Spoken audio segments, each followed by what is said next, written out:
Assalamualaikum warahmatullahi wabarakatuh. Sekarang gue sedang bersama teman-teman gue di sini. Kita akan membahas mengenai pertanyaan besar tentang terciptanya manusia dari sebuah air yang dipancarkan yang terdapat pada surat Al-Waqiah. Ketika berbicara tentang embriologi dalam perspektif Al-Quran dan As-Sunnah, terdapat beberapa fase atau tahapan dasar yang akan dilalui embrio sebelum berevolusi menjadi manusia. Di sini teman saya akan membacakan surat dan menjelaskan tentang hal tersebut pada Al-Waqiah surat ayat 58. A'udzu billahi minasyaitonir rajim. Bismillahirrahmanirrahim. Afara'aitum ma tumnun a'antum takhluqunahu am nahnul khaliqun. Nah, itu artinya tuh apakah kamu memperhatikan ciptaan manusia? Itu berasal dari air yang terpancar. Itu Allah yang menciptakan ataukah itu dalam kuasa manusia? Nah, kita akan bahas di video. Kata sperma atau dusta dalam bahasa Arab dapat diartikan dalam beberapa makna. Di antaranya sedikit atau setetes air. Fase-fase pada sperma ini terbagi atas 3. Yang pertama air yang terpancarkan, yang kedua saripati, dan yang terakhir tetes mani yang tercampur. Nah, kali ini teman saya akan membahas fase yang pertama. Ya, baik. Yang pertama itu kan air yang terpancarkan. Itu terdapat pada Al-Quran surat At-Tariq ayat 5 dan 6. Fal yang dzuril insanu mimma khuliqa mimma indafiq. Maka hendaklah manusia memperhatikan dari apa dia diciptakan. Sesungguhnya dia diciptakan dari air yang dipancarkan. Nah, yang perlu kita perhatikan dari ayat ini yaitu dibandingkan dengan air yang menunjukkan makna, yaitu sifat pancaran yang kuat. Nah, dan kemudian pada era modern ini ilmu pengetahuan menekankan bahwa sel-sel sperma dalam suatu pembuahan itu harus berkriteria yang aktif, dan begitu juga dengan sel-sel ovum yang ada pada wanita itu juga harus berkriteria yang aktif. Jadi kesimpulan itu dalam Al-Quran juga dan juga dalam ilmu pengetahuan dijelaskan bahwa dalam pembuahan yang sukses itu dibutuhkan sel sperma yang aktif dan juga sel ovum yang aktif. Nah, itulah makna dari air yang dipancarkan. Dalam Al-Quran juga telah mewakili cairan sperma dari laki-laki dan juga sel ovum dari perempuan. Nah, berikutnya itu mengenai proses yang kedua, yaitu saripati. Ya, mungkin Rizky lebih paham mengenai saripati nih. Proses yang kedua, saripati. Saripati berasal dari lafaz sulala. Sulala dalam bahasa Arab memiliki beberapa makna. Yang pertama, air yang terpancar secara perlahan-lahan. Yang kedua, ikan panjang.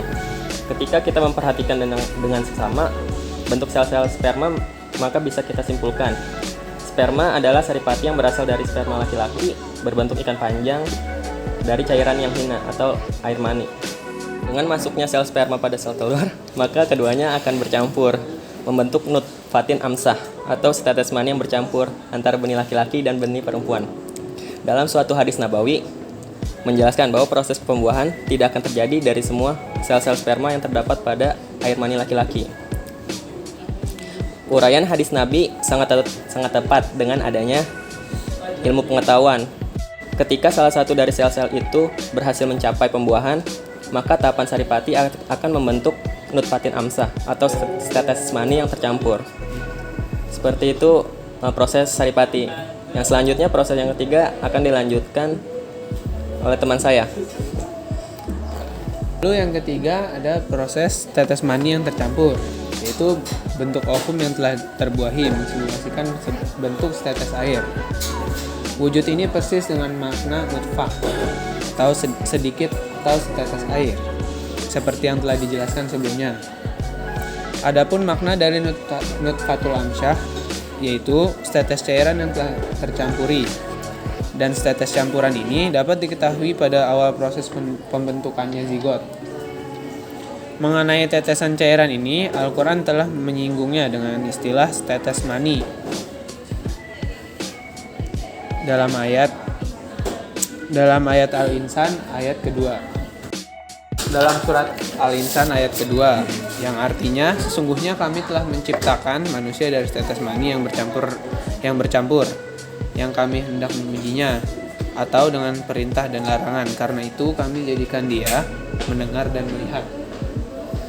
Adapun uraian penting yang terdapat dengan ayat ini, yaitu kata tetes yang merupakan kata tunggal bersandingan dengan amsyah, dan pengistilahan nutfatul amsyah sebagaimana yang dipahami oleh para ulama tafsir bahwa nutfah yang bermakna tunggal tetapi dalam arti jamak, dan kata amsyah dalam perspektif ilmiah memiliki signifikasi yang sangat mendetail, yaitu ibarat organisme tunggal yang terdiri dari berbagai campuran dan membawahi unsur karakteristik tertentu, leluhur dan cucu-cucunya pada setiap janin. Dalam tahapan ini, pertumbuhannya akan terus berkembang dalam wujud tetes air yang terdiri dari berbagai macam sel-sel kecil yang disebut blastomer, dan setelah 4 hari akan terdiri dari bulatan-bulatan sel yang dinamakan morula yang kemudian menjadi blastocyst. Selama tahapan ini, istilah nutfatul amsyah sangat cocok untuk menggambarkan perkembangan yang dilalui oleh sel sperma dan sel ovum hingga menjadi zigot. Jadi seperti itu fase-fase yang telah dijelaskan oleh teman-teman saya. Dalam Al-Quran Surat Al-Mu'minun ayat 12-14 juga sudah dijelaskan, yang artinya, dan sesungguhnya kami telah menciptakan manusia dari suatu saripati yang berasal dari tanah. Kemudian kami jadikan saripati itu air mani dalam tempat yang kokoh. Kemudian air mani itu kami jadikan segumpal darah. Lalu segumpal darah itu kami jadikan segumpal daging. Dan segumpal daging itu kami jadikan tulang belulang yang kemudian dibungkus dengan daging. Kemudian kami jadikan dia makhluk yang terbentuk. Maka Maha Suci Allah pencipta yang paling baik. Demikianlah spesifikasi Al-Quran yang begitu menakjubkan, dengan menggunakan pengistilahan yang menyeluruh dan penggambaran yang mendetail. Al-Quran telah menguraikan fase tentang penciptaan manusia. Iya, jadi dengan ilmu pengetahuan yang saat ini, dengan perkembangan teknologi ini telah membuktikan akan kebenaran dan keagungan Al-Quran gitu kan. Tanpa adanya teknologi, kita juga nggak akan tahu apa yang ada dalam tubuh kita mengenai embrio. Jadi ini sesuai dengan firman Allah, yaitu kelak manusia akan mengetahui setelah beberapa saat. Itu termasuk dalam surat Shad ayat 88. Iya, jadi dengan proses yang serumit itu mustahil kan manusia bisa menguasainya. Itu semua berada dalam kekuasaan Allah Subhanahu wa taala. Benar nggak? Benar kan? Benar. Nah, terus kan kalau proses pembuahan itu antara sel sperma laki-laki dengan perempuan harus bertemu kan. Kalau menurut lo tentang gay gimana tuh? Gay kan antar laki-laki dan laki-laki.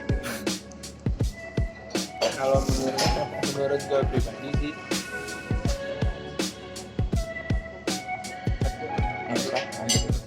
kalau menurut gue pribadi sih ya nggak bakal terjadi pembuahan, soalnya kan di sisi lain juga laki-laki yang punya sesama sel sperma nggak punya rahim, jadi bakalan gugur mungkin di dalam lambung. Nggak akan punya anak lah ya? Nggak akan bisa. Mustahil lah. Akan terjadi lah ya. Terus Namanya pembuahan. kenapa sekarang banyak gay? Ya kan banyak tuh gay. Kalau menurut lu wajar atau gimana? Wajar semuanya. Wajar. Wah, wajar. Gimana wajarnya gimana? Itu kan kayak hawa nafsu mereka beda-beda gitu. Kelainan kali ya. Kelainan dia dari Bisa jadi dari lahir gitu. Emang hawa nafsu gitu. Menurut lu gimana, Ri? Kalau menurut gue sih emang kalau manusia biasa ya, kalau disuruh ini ya mana mungkin sih mau jadi gay kan susah loh sebenarnya. Cuman laki-laki terus kalau yang kelainan gitu ya kayak itu. benar. Jadi kalau menurut gue pribadi sih gay itu udah bawaan, udah kayak gen gitu segala macam, kayak udah bawaan dari lahir. Jadi ya gue pikir ya kalau emang orang udah ditakdirin kayak gitu ya dia mau kayak gimana lagi juga di jalan hidupnya. Ya gue kurang setuju sih sebenarnya sama statement yang bilang kalau gay itu penyakit dan itu nular gitu segala macam. Gua kurang setuju sih kalau ada anggapan yang bilang kayak kalau kita punya lingkungan yang mayoritasnya gay, lama-lama kita bakalan ketularan jadi gay juga. Tapi menurut lu gay itu misalkan kita nih udah amit-amit, misalkan orang lain gay gitu kan, itu bisa disembuhin gak sih menurut lu? Kalau Bisa nggak ya? menurut gue sih enggak ya, karena itu udah pemberian Tuhannya kayak gitu segala macam. Terima takdir aja ya. Paling Astagfirullahaladzim. paling ya usaha yang bisa dilakuin yang ngurangin itu, jangan dijauhin dari lingkungan-lingkungannya. Ngurangin dari rasa-rasa sifat ke gay gitu lah ya. Sebenarnya ya kalau menurut gua sih ya, kalau misalkan manusia yang bergaul sama gay terus jadi ikutan lama-lama jadi kebawa gaynya, itu karena emang dia punya bawaannya gitu, emang selama ini belum ketemu lawan mainnya aja gitu. Jadi bukan dari karena lingkungan itu. Kalau gue sih menurut gue kayak gitu, bukan karena tularan dari lingkungannya. Jadi kalau orang-orang yang berakal gitu mah nggak bakal kebawa ke sono gitu. Kalau emang kita sejatinya normal, walaupun kita ada di lingkungan yang kayak gitu, ya Nggak bakal ke bawah ya. bakal ke bawah. Kalau menurut gue sendiri gimana? Gue sih dari lingkungan sih bisa mempengaruhi, karena misalkan kita sering main sama orang gay, terus kadang orang itu mempengaruhi kita juga, biar kita ikut jadi mereka gitu. Jadi gimana ya, pokoknya kalau gue sih bakal ngejauhin circle LGBT gitu lah. Gak suka banget gue kalau gue kayak gitu. Ya gue sendiri juga nggak setuju sih aslinya. Oh gak setuju. Cuma kan emang hawa nafsu manusia beda-beda gitu. Jadi kalau orang yang LGBT boleh-boleh aja tapi diam-diam gitu, atau di tempat yang tertutup. Iya bisa aja kan, soalnya kita kayak emang udah terlahir dengan hawa nafsu yang kayak gitu ya. Kita nggak bisa ngelak sebagai ciptaannya gitu. Kayak ya mau gimana lagi itu kan. Masalahnya faktanya kan di Indonesia tuh 6% penduduk Indonesia kan itu gay sama LGBT lah segala macam. Kalau misalnya emang gay itu nular, ya pasti Bertambah. bakalan Naik bengkak dong, drastis ya. bakalan bengkak dong populasinya di Indonesia. Terus gimana? Ya kembali lagi lah ke ayat tadi. Ya kembali lagi ke ayat tadi. Jadi semua penciptaan itu Allah yang ngatur, Allah yang menguasai. Kita cuma bisa berusaha dan mensyukurinya. Jadi seperti itulah pembahasan kita mengenai penjelasan dari surat Al-Waqiah. Jadi pada intinya pembentukan manusia itu tidak bisa tanpa adanya keputusan dari Tuhan, dan tidak bisa hanya manusia yang membuatnya, karena sudah dijelaskan di dalam Al-Quran bahwa segala sesuatu yang ada di alam semesta ini Allah yang menciptakan. Dan Allah yang mengatur